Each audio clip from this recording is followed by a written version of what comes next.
अगर आप भी चाहते हैं कि एसएस फिल्म्स मोतिहारी के ऑडियो वीडियो सबसे पहले आप तक पहुंचे, तो इस चैनल को सब्सक्राइब करें और साथ ही बेल आइकन को दबाना ना भूलें। डीजे सोनू राज, मोबाइल नंबर 6274767306। बतारो करे रहती दर्द होके छाती में, बतारो करे रहती दर्द होला छाती में। दिन भर हमारा से रोहेला सटल, नीचो ही सुता देला महती में। बतारो करे रहती दर्द होला छाती में, बतारो करे रहती दर्द होके छाती में। अरे माई रे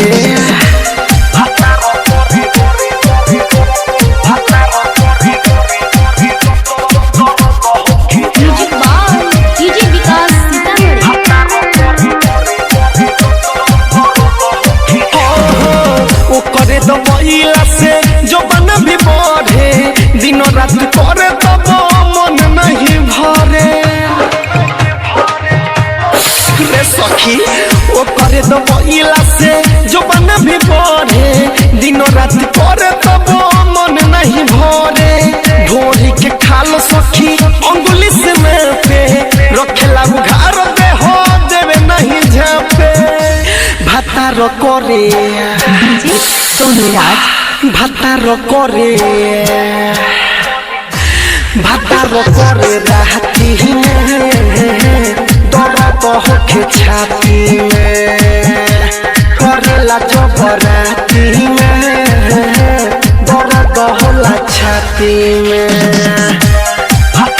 डीजे सोनू राज, रिकॉर्डिंग डीजे सोनू राज,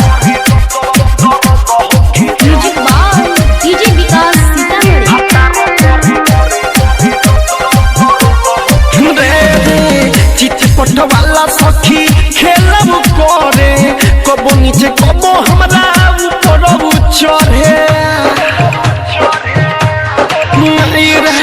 चितपट वाला खेलन करे, कबो नीचे कबो हमरा ऊपर चढ़े। किसनो सुधीर के मन नहीं भरे, रतन रतन एसली करे खरे खरे। भातारो करे सखी सोनू राज, भातारो करे, भातारो करे रहती दर्द होला छाती में। भातारो करे रहती दर्द होला छाती में। दिन रात हमारा से रोहेला सटल, नीचो ही सुता देला महती में।